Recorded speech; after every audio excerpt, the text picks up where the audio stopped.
नमस्कार साथियों, मैं डॉक्टर राजभूषण चौधरी आपके सामने उपस्थित हुआ हूँ। अभी जो कोरोना वायरस पेंडेमिक पूरे विश्व में फैला हुआ है, इसके बारे में बात करने के लिए।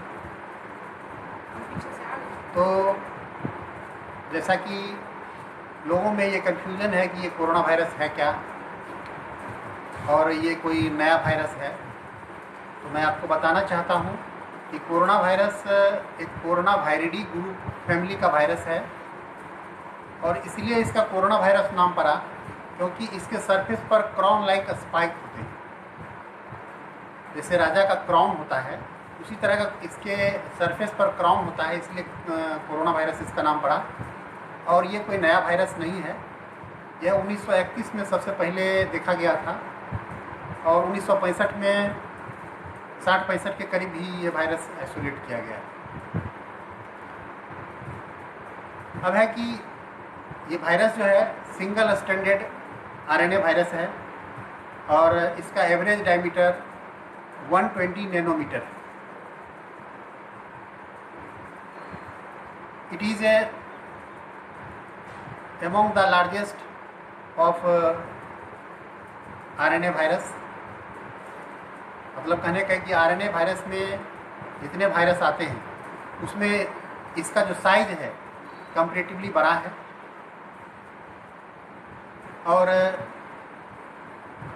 इसका स्प्रेड जो होता है, जब भी कोई इन्फेक्टेड पर्सन, मतलब बीमारी से, कोरोना वायरस से ग्रसित व्यक्ति किसी ससेप्टेबल आदमी, जो आदमी ससेप्टेबल है, उसके सामने अगर खांसता है या छींकता है, बाय स्नीजिंग और कफिंग बहुत सारे एरोसॉल्स, एयर ड्रॉपलेट्स निकलते हैं खांसने या छींकने से।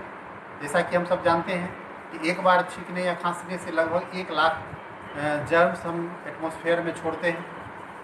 तो इस तरह से ये जो एरोसॉल में ये वायरस निकला और उस जगह पर अगर कोई आदमी जो ससेप्टेबल है वो आता है और वो इनहेल करता है, तो उस कंडीशन में उसके रेस्पिरेटरी ट्रैक्ट में ये वायरस चला जाता है, जहाँ इसका संख्या मल्टीप्लाई होता है, संख्या का वृद्धि होता है और वहाँ पर वो इन्फेक्शन करता है।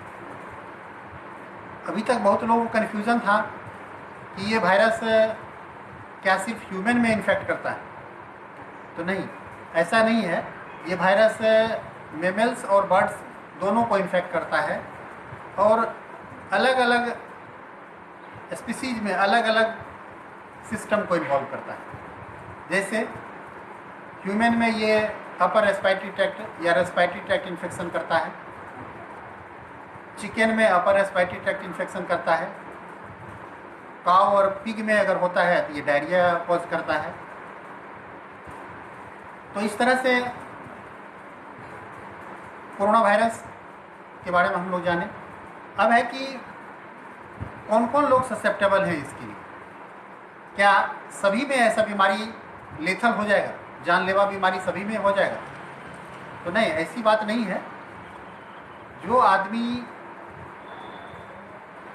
ससेप्टेबल है, रिस्क ग्रुप में है, जैसे कि ओल्ड एज ग्रुप के जो हैं बुजुर्ग हैं हमारे समाज में, वो जिनको पहले से कोई बीमारी है, टीबी की बीमारी है, हार्ट की बीमारी है, डायबिटीज़ की बीमारी है, तो ऐसे लोग, या जिनको कॉर्टिकोस्टेरॉइड मेडिसिन चल रहा है, या जिनको कैंसर की दवा चल रही है, या जिनको इम्यूनोसप्रेसेंट कुछ मेडिसिन होता है जिससे इम्यूनिटी को सप्रेस किया जाता है, तो वैसी कोई दवा चल रही है, तो ऐसे लोग ज़्यादा ससेप्टेबल होते हैं।